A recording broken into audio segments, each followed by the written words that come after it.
So Michael, a warm welcome to you first of all, and you recently succeeded Martin Lynch as chairperson of Kilmurry Bricken Football Club, a club that has, I suppose, enormous tradition, particularly this year again winning the county final. So it must be a wonderful honour for you to take that post. It is. Thank you, Father. I suppose. Thank you. It is. I suppose it is. It's been a long time coming. I suppose. Really, I suppose I've been involved with Kilmurry since I was 6 years of age. So just over 40 years now at this stage. My involvement with the club as a player, and I suppose in 2000 I got involved as a mentor, and 2010, 19 I was secretary of the club. We got the All Ireland club when Gerard Helty was chairman. I then was with the underage for chairman for the last 9 years. So I suppose eventually, not as soon as I had hoped, but as things laid out, I took over from Martin, and I'm quite excited because I think we've had a great past, and I think we have a very bright future ahead of us as well. Yeah, I suppose the wonderful thing, you've been involved with the young people for the last number of years. So it seems like a kind of a seamless transition to move from that to administration, that that you'll know a lot of these players now that are coming along. You have put in enormous work to set the foundation stones for the next number of years, and now you're in a situation where you're in administration, so maybe you're into a different level now of maybe in the club. Do you relish the challenge of that kind of moving from the underage thing into administration? Yeah, sure. Look at it. I suppose as I said, I've been involved with the underage in Kilmurry since 2000, so that's over 20 years. So I would have been involved with an awful lot of our present seniors now when they were underage, and I've always stayed involved, even though I spent a lot of years with the Clare underage teams. I still always was involved with our own underage teams, but I feel in Kilmurry we have a very, very good underage structure, and we have had, for going back numbers and numbers of years, since the early 60s with old Tony Power and Father Tim Toohey, when they formed the minor club, and John Ryan in the 1960s. And I felt we kicked on from there, and we really got a massive benefit out of the teams from the 2000. But to answer your question, yes, look, it's something I relish. It was very proud to be over and to see Aidan McCarthy win his first medal, Danny Welch, Diarmid King, David Sexton in goal. 4 or 5 guys that won senior championships for the first time this year, and they would have been involved with me in the minor club for the last. They won 2 minor Bs, and they would have been involved in the minor club. And then at that stage that we're doing something right. But we have a brilliant network of coaches that come to us at 4 and 5 years of age at under 6 to academy, and it's not all about coaching at that age. It's about getting them used to coming to the pitch, coming with their friends, interacting. They mightn't learn anything for the first year or two, but what about it? They can go around saying, well, I'm going back to the field training this evening with Kilmurry. So I think from there it has moved on along, and we're getting the fruits of it. Okay, we don't have the numbers we had. We had exceptional amount of numbers in the early 2000s. We don't have them now, but we're still producing good quality players. Yeah, I suppose the proof of that is winning the county final, isn't it? That the structures are there, the kind of groundwork has been done, and since you've come into the job, which is quite recently, I think we've all seen the kind of up and running kind of mentality that you have have great energy about you. You've brought the bingo, for instance, in a particularly difficult time for people at the moment. You've brought people together with the bingo. I think that's been a great initiative.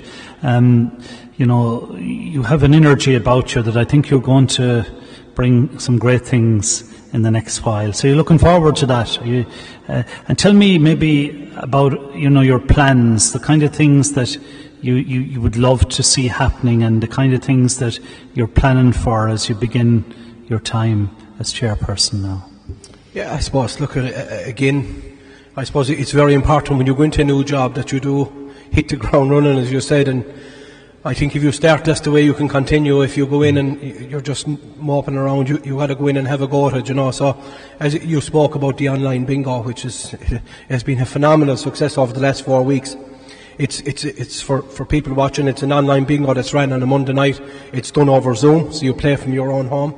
So it's brilliant for people to interact. You can see other people because you can't go visiting at the moment with the COVID restrictions, and it was an idea that was very novel. Paul Hickey came to me with an idea, so we had a meeting with a few of us, and we said we'd have a crack with Sarah Cunningham and Steve and Rebecca, our treasurer, and Paul Shanahan, our secretary, and we said we'd have a go, and 4 weeks in it's flying us. We've had players from the States and Switzerland and Holland, and we've brought in this thing then where we leave the Zoom call open at the end for 10 or 15 minutes so people can talk to each other and interact. And I spoke to you before we started the bingo, and I'd said to you, it's not about making money. Okay, every club needs money and everybody needs to survive, and if you want to have development you need to raise money, but I just felt for people in the parish, especially our older generation, it's brilliant to see them playing it. It gives them an interaction because they've practically been cut off for 12 months, and 12 months is a long time. We even see that even the amount of youth that's playing it, it's unbelievable. So that's one thing that has been a great start so far. So, and on next Monday night, I might as well give it the plug now, we're upping our money to every page is 100 for a house, 30 for a line, and we're also starting a jackpot starting at €200 for 45 numbers. So it's there, it's brilliant, it's great benefit for the club, it's doing very well. So I suppose to answer your other question on plans for the year ahead, I suppose in about 3 to 4 weeks when restrictions lift, there's a walking track going around the pitch. We have grant aid from the National Lottery, which is brilliant, and we've an outstanding committee looking after that, and Michael Talty, John Geraint, Siobhan O'Doherty and Marion Brody, they are our development committee, so they're looking after that with our engineer James Healy. So it's out for tender, it's due back very shortly, so I would hope by early summer we will have a walking track that will be lit for the winter months for the community and for everybody to use. And we're also in the process of doing a club gym, so it's very, very important. I feel the club gym is a massive focus, and speaking to the younger people since I became chairman, it's the one craving that we need in the club is a gym so people can go and work out. You can go to the walking track, and if it's a bad evening you can go in the treadmill. And I just feel for mental health and for everything, when things open up again, it'll be a brilliant facility that we will have a club gym, and we will have a walking track for the community. So I suppose the biggest plan of all, Father, I'd have is to bring back Jack Daly. So you can do all the development you like and have everything you like, but it's all about success. And I suppose the one burning ambition would be to bring Jack Daly back for 21 again. Hopefully it will go ahead after the restrictions, so we can have all the development plans we like, but at the end of the day, cups to the sideboard. That's what it's about. And I suppose, have you any ideas on how you're going to fund the kind of, say, the gym situation? Will you be offering, a yearly membership, or have you any thoughts on that, or how you'll fund maybe the walking track? Will it be attached to people's membership, or have you any kind of thoughts on that? Yes, I suppose we have.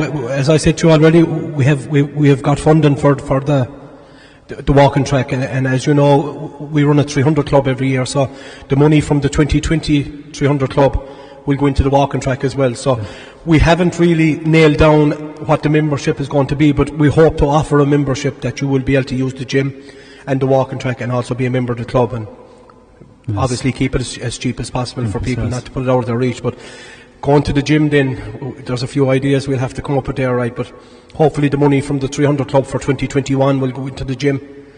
So that's the plan there. So we will probably look at having to do something else to raise money for the bricks and mortar, even though we have donations got already from people. So we will be doing something shortly on that. So I feel they're very achievable this year, and I would be disappointed if we don't have them complete.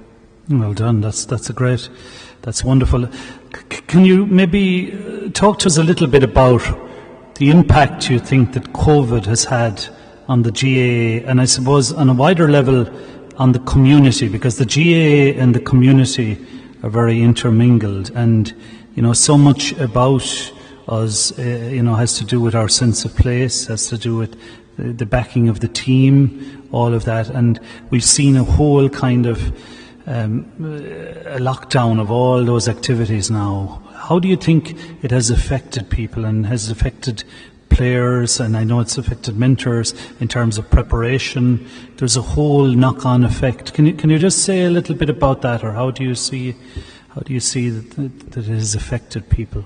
I think it's having a massive effect, and as I've said on numerous occasions, the youth of our parish, that's the lifeblood of any parish. National school kids and the younger guys that go into Spanish Point and other secondary schools in our vicinity, Kilmahal and Ennistimon, and it has had a massive effect on our youth. Definitely. They're not meeting with their friends. They're not interacting. I'm involved a small bit with the Clare 15s now, and we're trying to do coaching sessions over Zoom. That's the level it's got to. So you take 7 guys and they're doing a wall ball session. And I know our other clubman, Martin Cahill, is doing the same thing with another group.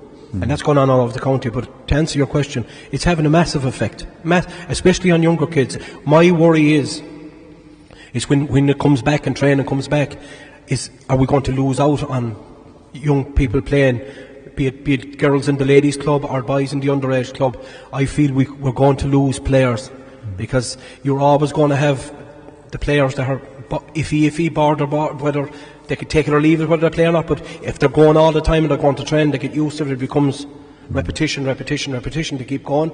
But now I think this 12 months you're going to see a serious fallout in the GAA, and I think it's maybe one place where the GAA have fallen down. All of the headlines we're seeing is about money that's been lost in Crow Park, but no money can replace losing a young fellow out of a parish team. As I said, your numbers are not big, or losing a girl out of our underage girls teams. It has a massive effect.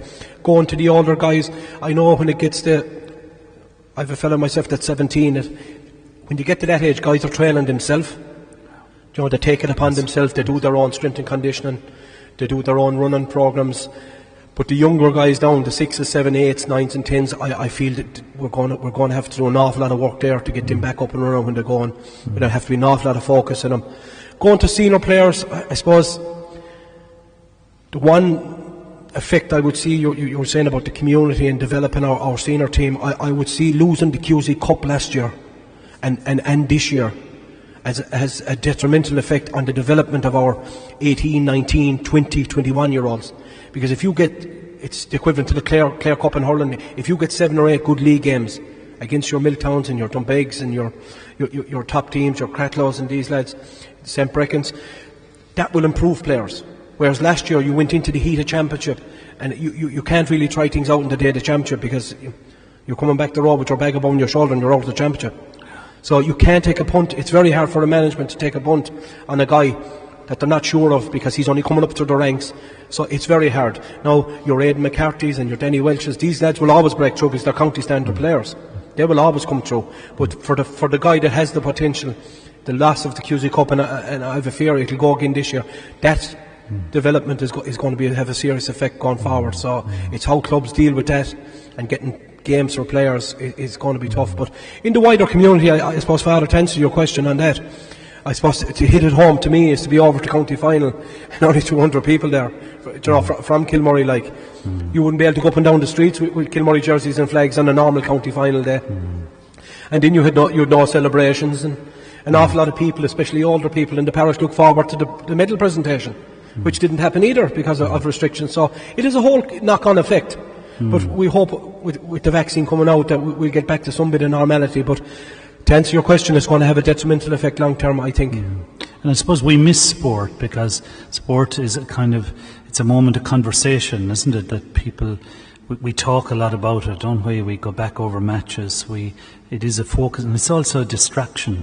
I suppose one of the good things about the football and hurling championships towards the end of last year was that they were on in the time when we were very locked down, and I suppose on the Sundays or the Saturday night there was that kind of distraction, that leadness, and that's really needed, isn't it, for people, particularly, like we've talked about the effect it has had on the players, but there are also the supporters and the people who follow the games and who love the games and who love to talk about the games, and it has been a huge loss for them too, hasn't it? That that they haven't got that anymore at the moment, anyway. It has been unbelievable. I think the All Ireland Championship was brilliant in the later time of the year, coming up to Christmas. But look at, I suppose, Father, I'm a big GA man as in this country, but I suppose we have to think that public health has to come before anything, and I suppose opening up too soon again is going to cause us more trouble down the line. So I think we need to get it right this time. And especially at county level in Clare and other counties and at national level, we've got to get it right this time. We can't go back into another lockdown, because I don't think people are going to have the mental state to deal with another lockdown. So we need to stay in this one. If we have to go to May, so be it. Let's get the vaccine sorted. But as you said, last December was brilliant, but to see the All-Ireland final on the 19th of December, it filled the void for people. As you said, you're looking forward to Sundays seeing the matches. As you said, people that would normally be gone to matches. But it's definitely, I don't think that's going to happen this year by the talk of the GA. I think that they're on about running the All-Ireland Championships first and playing the club after, and I think their method to that is, some people would say they should run it afterwards and we might have crowds come towards the end of the year, but I think they want to get the provincial club back up and running, because we missed out last year on playing a Munster club after winning the county. So I'd say Croke Park are kind of aware of that they want to go there. But at the moment it's looking like that the county's coming first, so and the club second, so you're looking probably at the club championship mid to late August start. Late August, okay. So Michael, I want to thank you for joining me, and I must say we're really delighted that you're in the chair. You're a very open man, and I think you're going to bring great energy to the club, and I wish you the very best as you begin. Thanks very much, and thanks for having me, guys. Edel, Emer, it's brilliant. It's brilliant for give people something to watch. I know I may be listening to me even great, but it's brilliant, and there's some great speakers coming on, and thanks for having me, Father. You're very welcome, Michael. The GA club is only stone's throw away any time if you ever need us for anything. So listen, stay safe everyone, and thanks for having me. Thank you very much. Thanks, Michael. Thank you.